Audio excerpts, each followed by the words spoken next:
In this AMA video, I'm going to use my clumsiness to help you. So this week, I have left my Mac laptop charger somewhere. I do know where it is. I've just got to go pick it up. So by default, this particular AMA is recorded using my HP Windows laptop. So I thought that it would be a wonderful opportunity to kind of take you through the process of the AMA video, but compare the differences between using the Mac computer to using the HP laptop. Because I know, and I have been asked in the past about, is it worth investing in a Mac laptop? They are expensive. So is it worth it? And kind of what do you get for your money? So in this video, I'm going to go through what's the same, what's different, and I encourage you to go on the YouTube channel and bring up one of my other videos, because all of the other videos are recorded on my Mac computer. So then you can kind of have a side-by-side comparison. So I'm going to talk you through the setup of what I'm using, what's the same as what I usually use versus what's different from what I usually use. So that you can see the difference, what I think is different between the two. I'm also going to use Loom and record my screen and do the editing of this video using my Microsoft computer. I'm just going to use the standard video editing software, which I think is called Video Editor, and just see what I can do and what I can't do, to give you a really thorough review, really, of the two processes, which hopefully would help you if you're considering which technology you should use. So in terms of lighting, I have exactly the same lighting. I do like the kind of ring light and using that. So I think that's pretty good. I'm using my same external microphone. I do think in general that the microphone on the Mac is better than the standard microphone on the HP. But because I use an external mic, and I do on the Mac and I do on the HP, then the sound is probably similar. If there is any little difference in sound, then that's definitely the difference between the computer, because I'm using the same microphone. In terms of image then, so personally, I don't think that I'm using just a standard webcam. I don't think it's just as good quality. So to me, my head looks a little bit more fuzzy, especially my hair with the backdrop. You've seen this backdrop before. I'm using the same green screen, same one of the backgrounds that I usually use, so that's no different. But I do think they've kind of built it brilliant. Lettering isn't just quite as clear. So I do think that the webcam on my Mac is better. So I definitely think when you are investing in a Mac, then the webcam and the microphone, that's definitely something that you are paying for. Is it enough to make a difference? Is it enough for the price tag? Well, that's up to you to decide.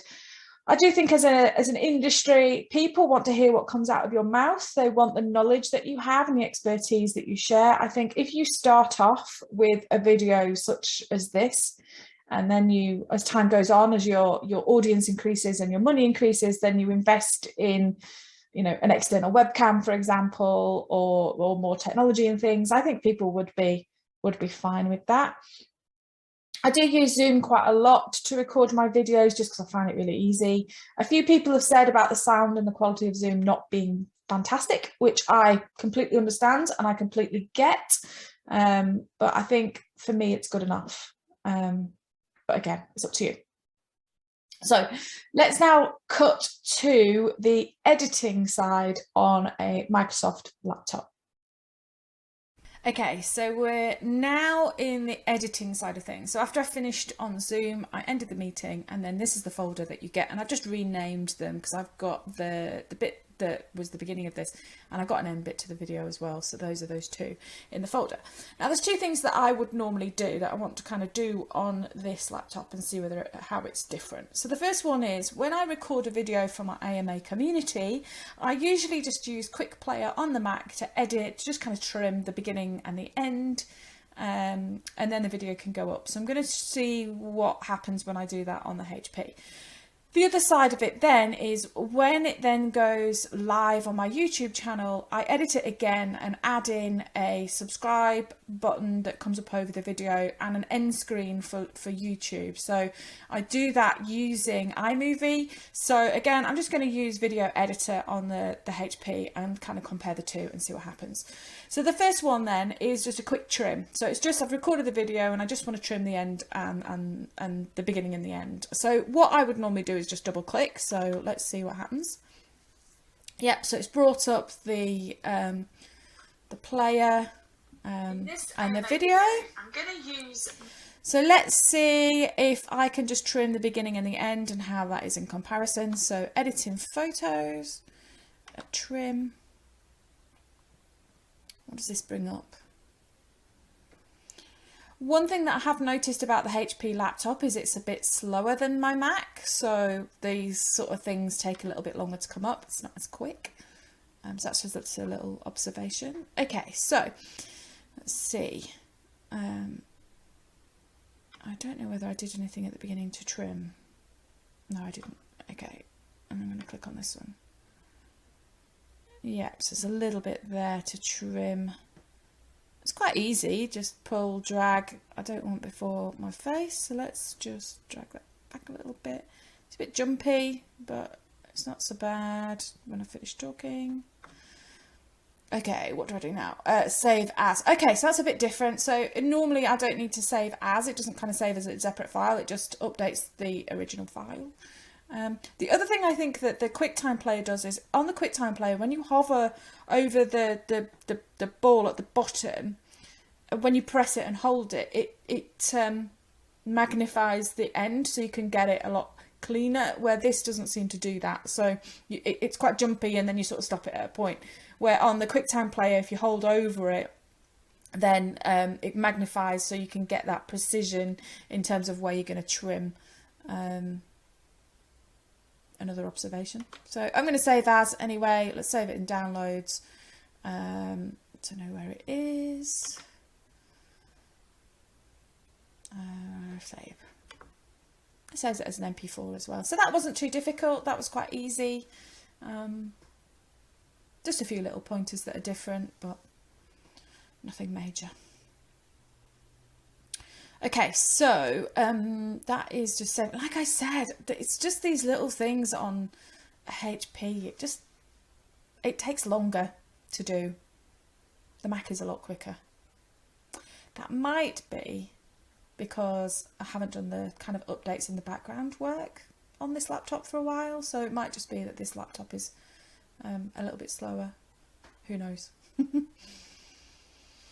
Okay, that's done. So let's close that and that one. So now we're going to do the more bigger video editing. So let's do video, and I'm just going to use the standard video editor.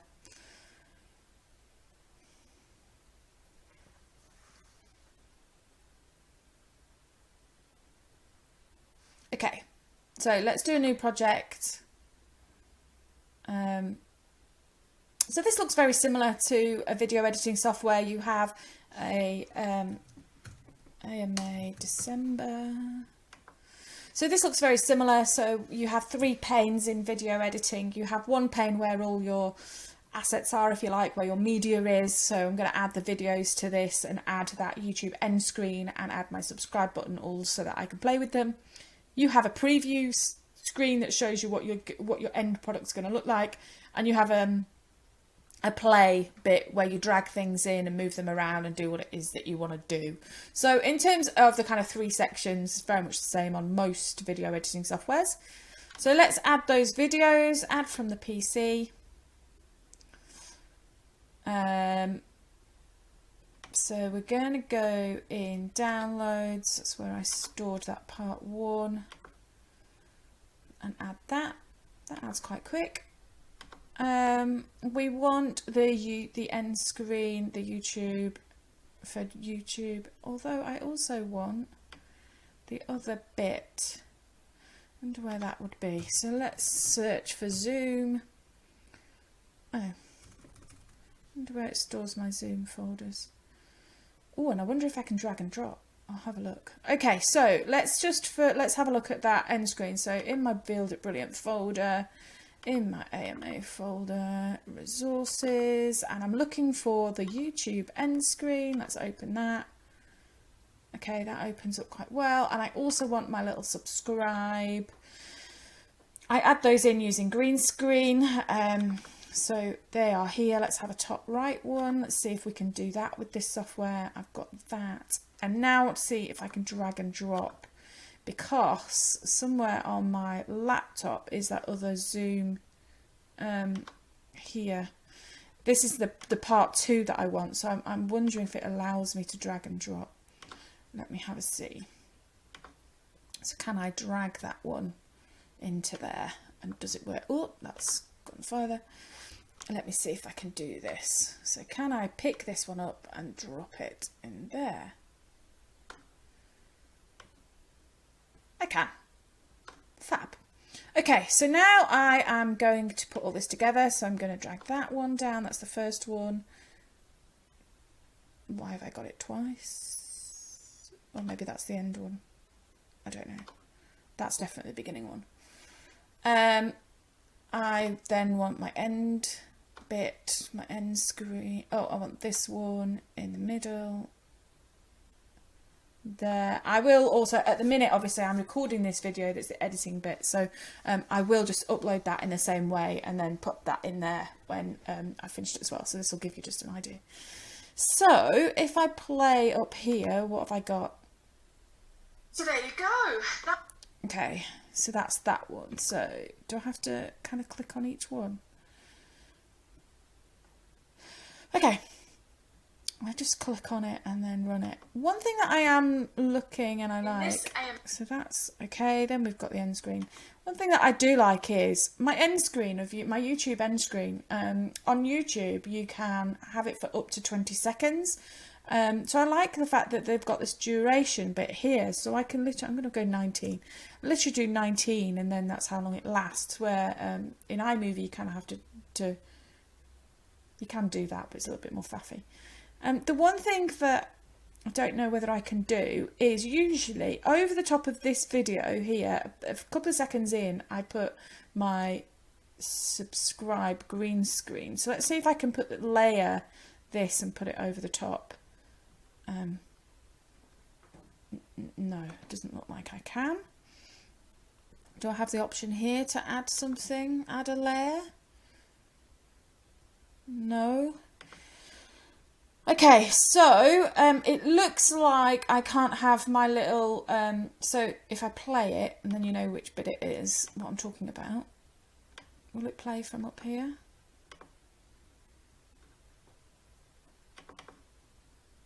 No, it won't. Okay, so this is just where on my public videos, a few seconds in, it comes up with a subscribe button over the top, and it doesn't look like I can do that on this particular editing software.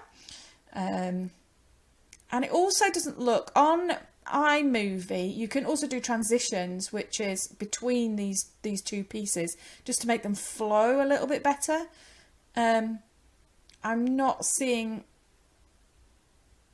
that as an option either, so it doesn't look like I've got that either. So how these go together, I'm not sure. So finish the video. You can video in high, that's good, and export. Okay, so that's not too difficult. So I think really the difference with this for me is iMovie is quite a professional piece of video editing software, and you can do quite a lot. You can add transitions, you can stack audio above video and put things on top of each other. You can do a lot more with iMovie than you can with this basic video editor. So I think if that's one of the things as well, because iMovie comes as standard on a Mac, so I guess that's another thing that you're paying the price tag for when you buy a Mac. I think if I was using this all the time as my laptop, then I would invest in some proper video editing software like Filmora 9, something like that I know works on HP.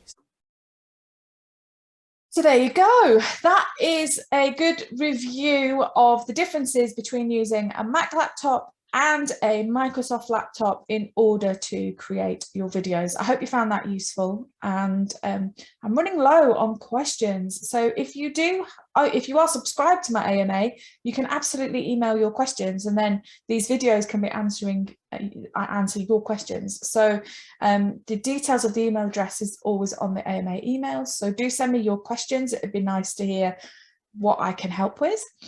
And I will, if you're not subscribed, then get subscribed. The details are on the website, which is builditbrilliant.co.uk, and then click on AMA and you can subscribe. And that's it. I will see you next week in the next AMA.